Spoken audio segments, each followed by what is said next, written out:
ini bukan acara pernikahan manusia, tapi pernikahan bangsa jin. Tiba-tiba muncullah kabut putih yang penuh dengan aroma melati di hadapan mereka. Ternyata ada dunia lain dan rame banget. Assalamualaikum warahmatullahi wabarakatuh. Ketemu lagi di channel Setia Misteri yang semua kisahnya diangkat berdasarkan pengalaman horor dan unik dari para pendaki yang memang kadang-kadang berada di luar logika dan akal sehat manusia. Tapi itulah kejadian dan kesaksian yang mereka alami. Dan terlepas dari percaya nggak percaya akan hal tersebut, kembali lagi ke diri kita masing-masing. Dan cukup kita jadikan sebagai cerita dan hiburan saja. Oke? Di kesempatan kali ini, saya mendapatkan sebuah kisah yang sangat langka dan jarang terjadi. Di mana ketika Fian bersama ayahnya dijemput oleh bangsa jin muslim untuk menghadiri acara pernikahan putrinya di Gunung Muria, Desa Rahtau, Kudus tahun 2017. Nah, dasar si Fian ini kelakuannya udah kayak ibu-ibu di kondangan yang suka ngebungkus makanan dan dibawa pulang. Jadi dia kantonginlah makanan dari tempat itu. Alhasil, pas nyampe rumah makanan tadi dibuka, apa yang terjadi? Biar lebih jelas, langsung saja tonton videonya.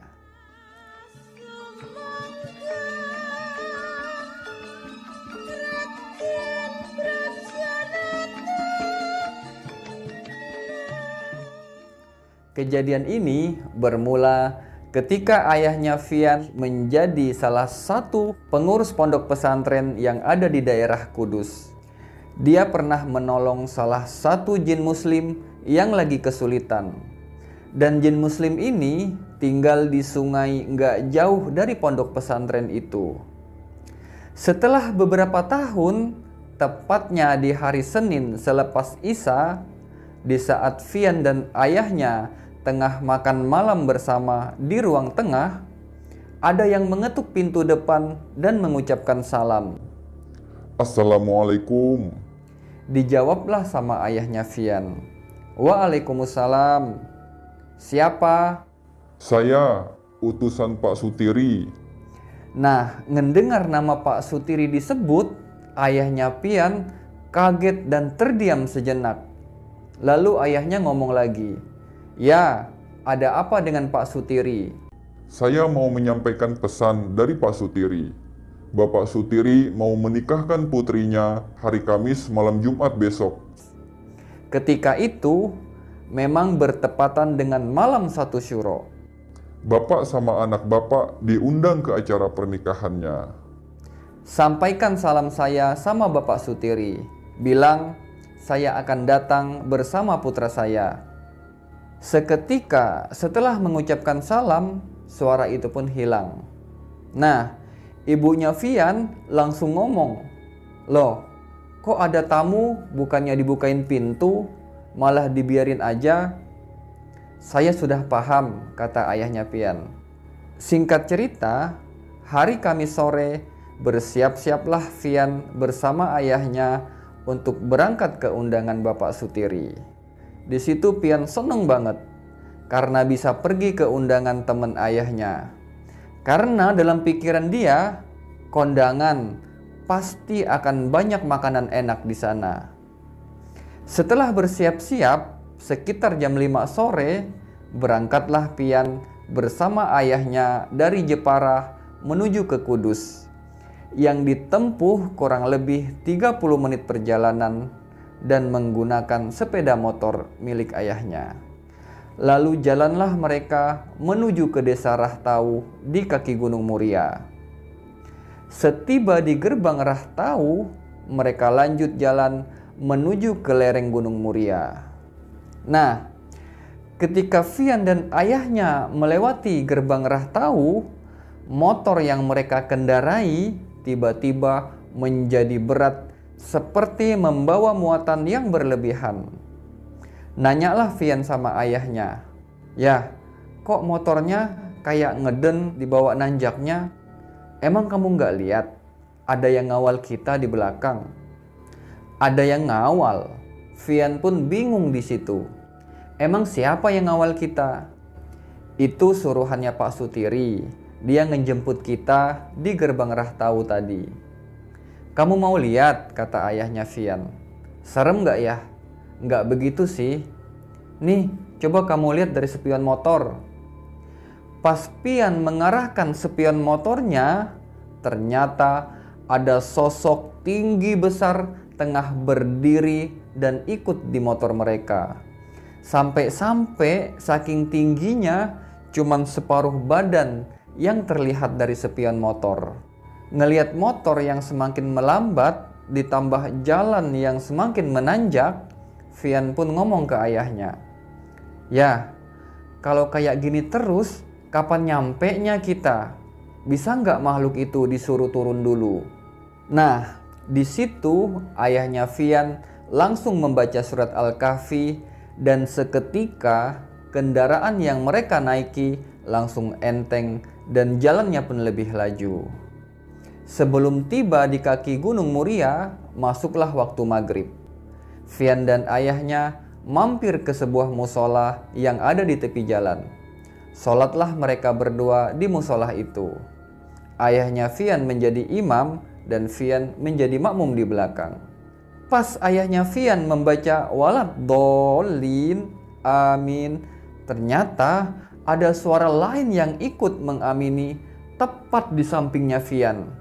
Dan bukan hanya itu, di saat ayahnya Fian mengucapkan Assalamualaikum warahmatullah, Assalamualaikum warahmatullah, Fian mendengar lagi ada suara dengan nada berat yang juga mengucapkan Assalamualaikum warahmatullah. Assalamualaikum warahmatullah. Di situ ayahnya Fian ngomong kalau suruhan Pak Sutiri tadi ikut sholat bersama mereka. Selesai sholat, lanjutlah mereka jalan sampai tiba di sebuah warung milik ibu-ibu yang ada di lereng gunung itu. Ayahnya Fian menyapa si ibu warung dan hendak menitipkan motornya di warung itu. Dan ternyata si ibu warung tahu, karena memang jalur pendakian via Rahtau ini lebih banyak dipakai bagi para pertapa atau peziarah. Ketika Fian bersama ayahnya lagi nunggu di warung tadi, datanglah anak-anak berusia sekitar 10 tahun bawa sarung, pakai celana pangsi, sambil membawa lampu petromak menghampiri ayahnya Fian. "Undangannya Bapak Sutiri ya?" "Iya benar." "Mari Pak, saya tunjukin tempatnya." Lalu jalanlah Fian bersama ayahnya mengikuti anak tadi. Sambil jalan, ayahnya Fian ngomong, "Mas, nanti kalau di kondangan jangan bawa makanan ya. Kalau kamu lapar, ya silakan saja makan." "Ya iyalah Pak, masa kondangan gak makan?" sahut Fian. "Cuman ayah sih gak nyaranin buat kamu makan. Soalnya ini pernikahannya beda." Habis ngobrol, tiba-tiba sosok anak kecil tadi berubah menjadi besar dengan tinggi sekitar 3,5 meter. Dan matanya cuma satu. Pakaiannya pun yang tadi memakai celana setengah lutut dan menyandang sarung berubah menggunakan baju koko dan celana panjang dan memakai peci. Nanyalah dia sama ayahnya, "Yah, kok anak itu berubah jadi besar?" Ayahnya Fian pun cerita, "Ini bukan acara pernikahan manusia, tapi pernikahan bangsa jin." Tiba-tiba muncullah kabut putih yang penuh dengan aroma melati di hadapan mereka. Lalu masuklah mereka ke dalam kabut itu. Ternyata ada dunia lain dan rame banget. Anehnya, yang hadir di situ posturnya tinggi besar, dan yang laki-laki ada yang menggunakan baju koko, ada yang memakai baju khas Jawa bermotif carik-carik dan memakai belakon. Sedangkan yang perempuan memakai kerudung dan ada yang bertanduk. Dan telinganya rata-rata panjang persis seperti kucing. Dan ada yang bermata cuma satu. Dan mungkin inilah salah satu bukti kalau memang manusia itu adalah makhluk yang paling sempurna diciptakan oleh Allah. Lalu lanjut lagi, setelah tiba di rumah Pak Sutiri, Vian dan ayahnya pun bersalaman sama Pak Sutiri. Di situ ayahnya Vian dipeluk sama Pak Sutiri sambil ngucapin, Terima kasih, terima kasih. lalu diperkenalkanlah sama Pak Sutiri putrinya yang menikah. Ini anak saya, sekarang dia sudah menikah dengan bangsa jin juga. Ini putra kamu ya? Iya, kata Vian, saya putranya Pak Bian. Di situ Pak Sutiri ngomong lagi. Makan ya. Pian hanya mengangguk saja di situ. Lalu mereka pun duduk di tempat para tamu. Vian langsung menghampiri tempat makanan. Ternyata makanan yang ada di dunia jin persis sama seperti makanan yang ada di dunia manusia. Ada soto, ada rendang, ada kue-kue seperti jajanan pasar, dan berbagai jenis minuman seperti sirup, es, dan lain-lain. Di situ, Vian mengambil beberapa jenis makanan seperti soto kudus, rendang, dan minuman sirup. Pas lagi ngambil makanan, Vian inget sama ibu sama adiknya di rumah. Diambillah beberapa kue, bolu, risol, dan dia masukkan ke dalam saku jaketnya. Lalu Vian pun makan sambil duduk di samping ayahnya. Sementara ayahnya Vian hanya minum air putih yang disediakan di sebuah kendi yang terbuat dari tembikar. Sambil menikmati makanan yang dihidangkan, para tamu dihibur oleh kesenian gamelan tradisional Jawa, lengkap dengan sindennya. Dan menurut Vian ketika itu, lantunan yang dibawakan berjudul Mas Kumambang.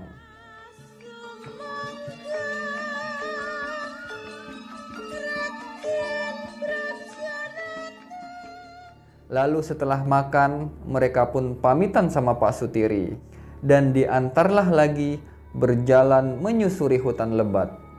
Di situ ayahnya Vian terus megangin Vian karena khawatir kalau Vian terpisah di tempat itu akan sulit untuk menemukannya. Sampai tibalah mereka di warung tempat Vian semalam menitipkan motor. Dan suruhan Pak Sutiri pun kembali lagi masuk ke dalam hutan.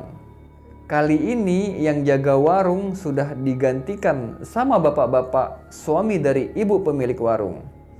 Lalu bapak pemilik warung itu nanya sama Pian dan ayahnya, "Sudah selesai mas bertapanya?" "Oh sudah pak," kata mereka. "Kami pamit dulu ya." "Ya pak." Lalu lanjutlah mereka jalan. Di perjalanan ternyata sudah masuk waktu subuh. Vian sama ayahnya mampir di musola di tempat kemarin mereka sholat maghrib. Sholatlah mereka di situ, selesai sholat lanjutlah mereka jalan pulang. Nah, setiba di rumah, ibunya Vian nanya, "Kok kondangannya lama banget? Dari habis Isya sampai subuh baru balik. Ngapain aja di kondangan? Begadang ya?" Lalu Pian pun jawab, "Enggak bu, bener kondangan kok. Ini saya bawain oleh-oleh kue buat ibu sama adik." Ngedengar Vian ngomong ngebawa makanan dari tempat kondangan, ayahnya Vian kaget. "Kamu bawa makanan dari tempat itu?" "Iya pak." "Waduh, ya nggak apa-apa kan," kata Vian. "Orang makanannya enak-enak kok. Kasian sama mama sama adik, jadi Vian bawain. Coba deh kamu buka makanannya." Pas Pian ngebuka makanan yang dia bawa, yang tadinya kue bolu sama risol, seketika berubah menjadi bangkai burung, ikan busuk, darah, dan segala macam sampah. Akhirnya ibu Vian pun menyuruh untuk ngebuang jaketnya yang sudah kotor dan bau sama bangkai dan darah tadi.